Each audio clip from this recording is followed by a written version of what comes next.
Hello again. This story is called The Greedy Landlord. Now, in the olden days, when most of the land in Ireland was owned by wealthy landlords, there lived a poor farmer named Seamus, who found it very hard to pay his rent. He had just enough grass to keep a few sheep on the small plot of land he rented. But the ground was so rocky that it barely yielded him enough potatoes to feed himself and his large family.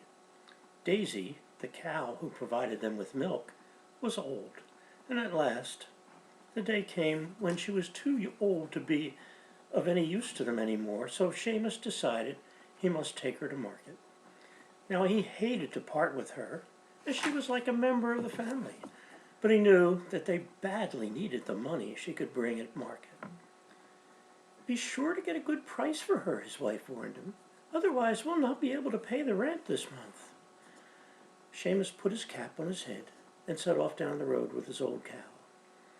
It was a fine spring morning with dew glistening on the branches of the trees, and Seamus spoke aloud to Daisy as they walked leisurely along. "Well, Daisy, my pet, I'll be sorry to see you leave me, but sure, if you can't provide us with milk, you're of no use to us. If times were not so hard, you could live the rest of your days peacefully with us.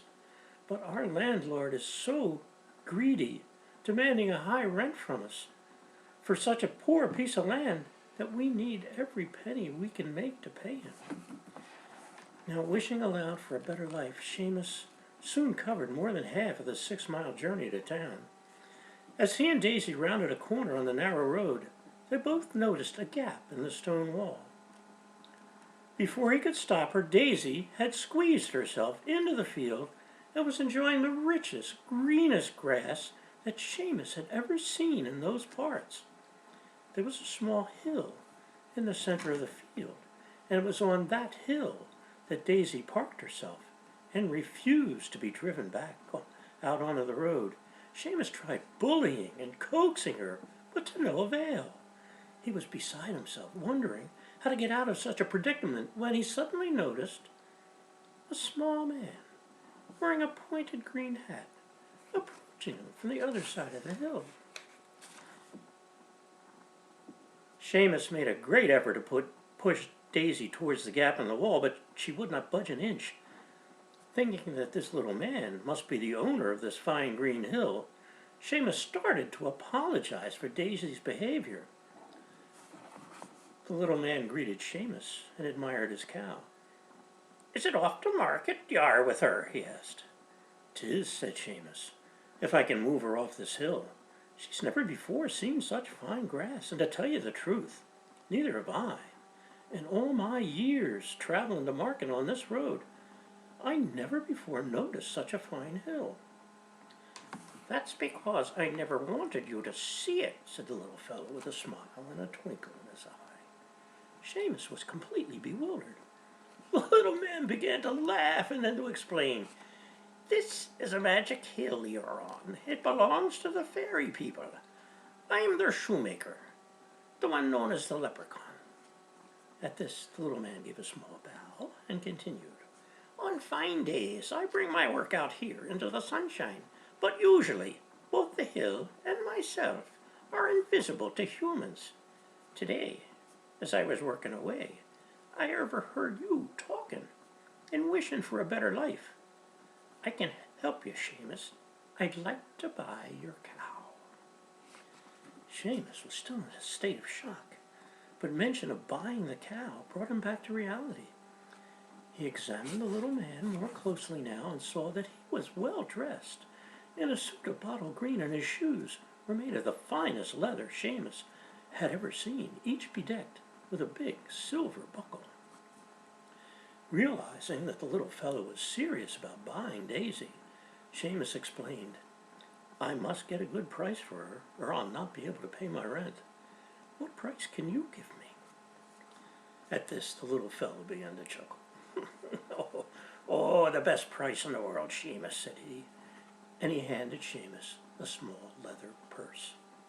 Coins clinked as the purse exchanged hands, and when Seamus looked inside, he saw that it was filled with gold coins. He was amazed.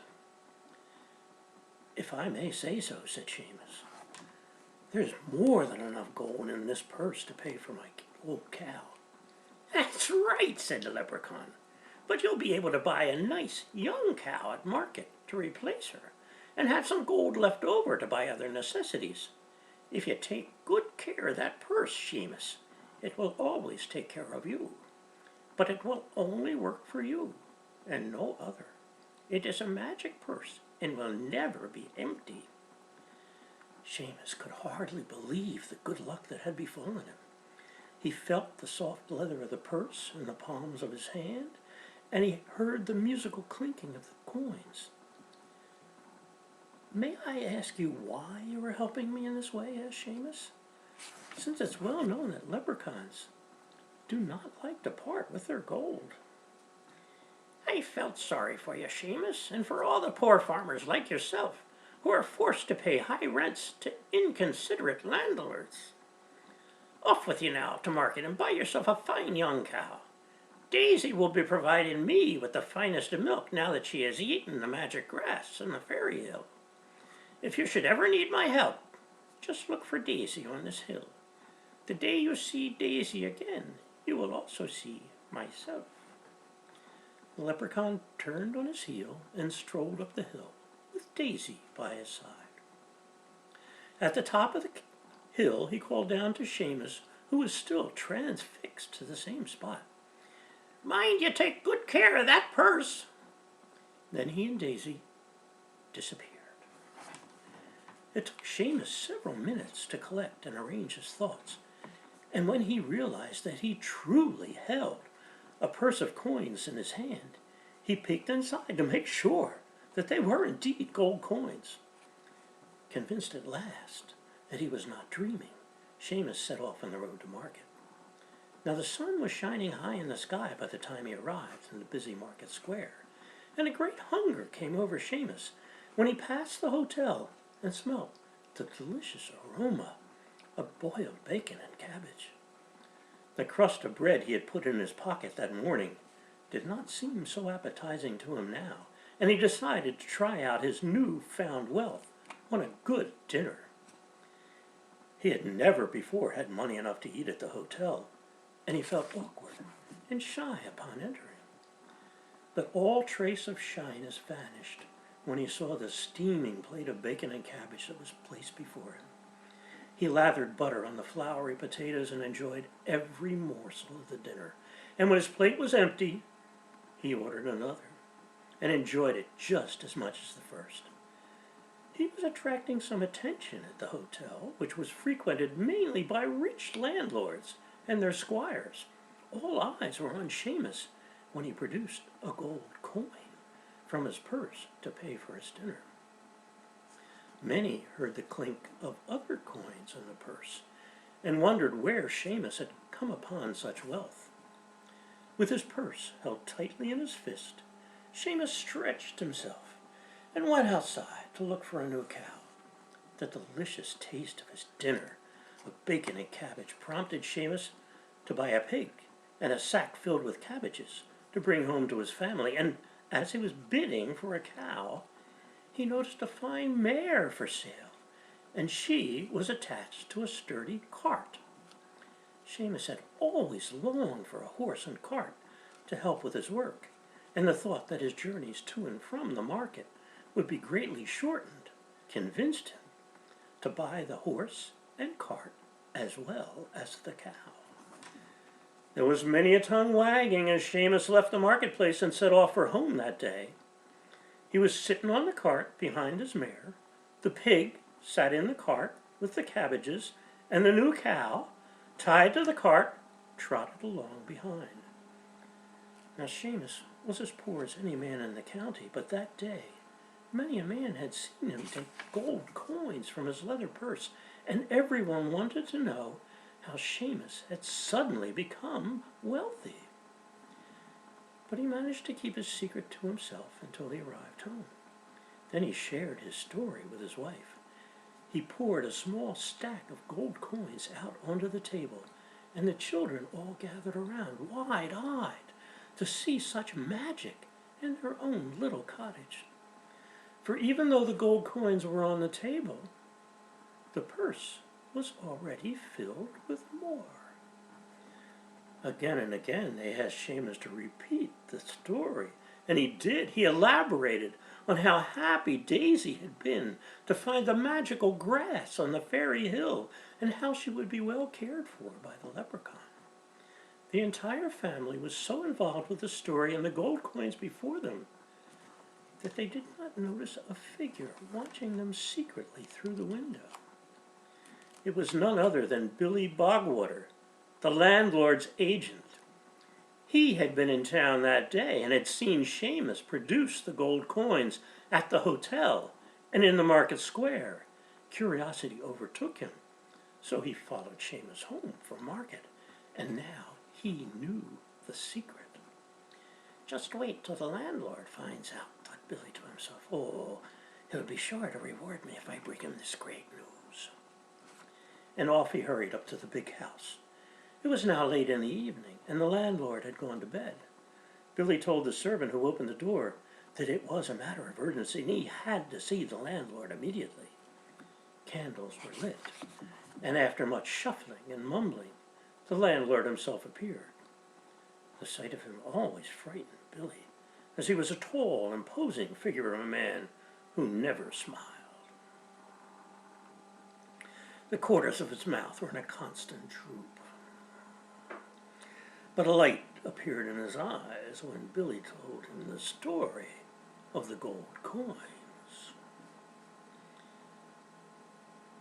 "And it will refill itself, you say?" asked the landlord greedily.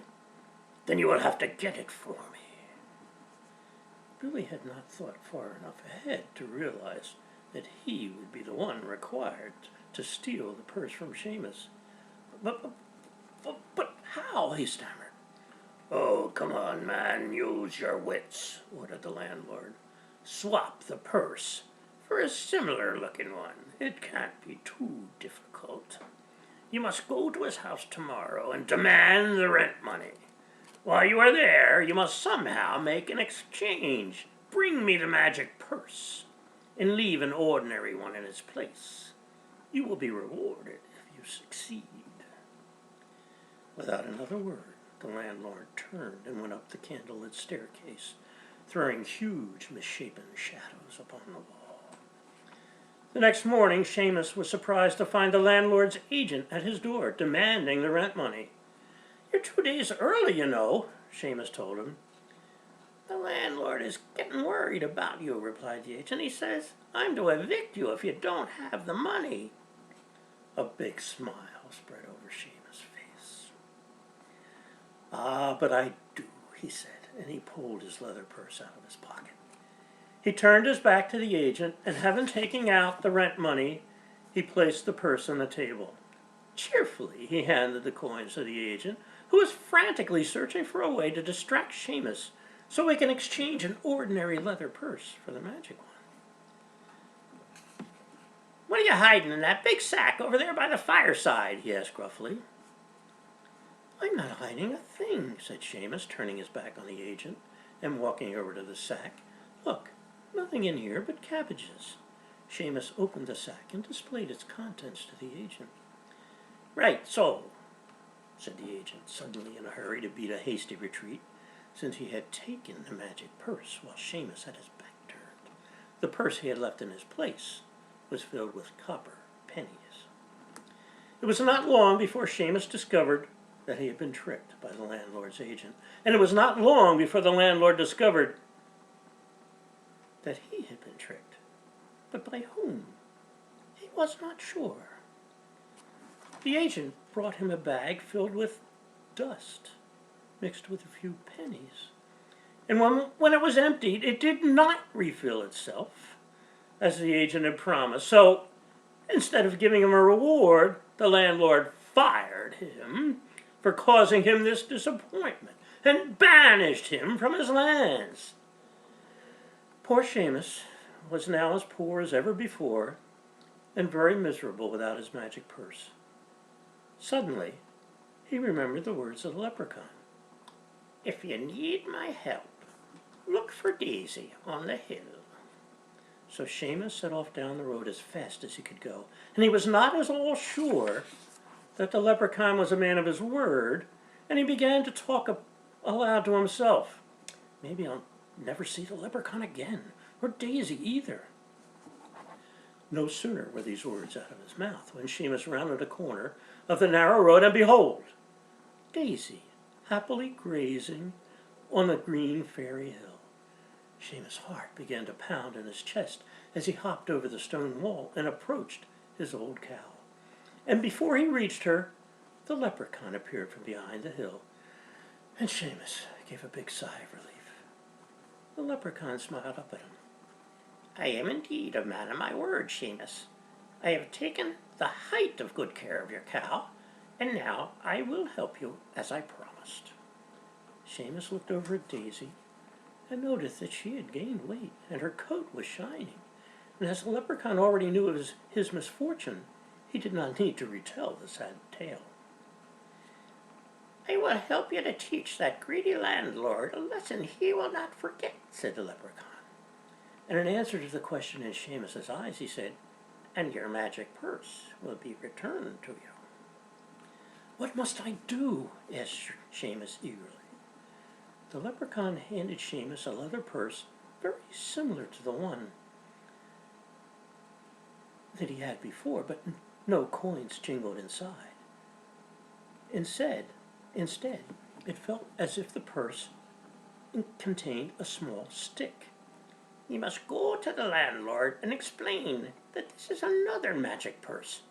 Tell him that the magic only works for you, and ask him to bring you the other purse so that you can demonstrate. He is so greedy, he will agree to this, but he will not want to hand it over to you. Give him this purse and tell him to take out the contents.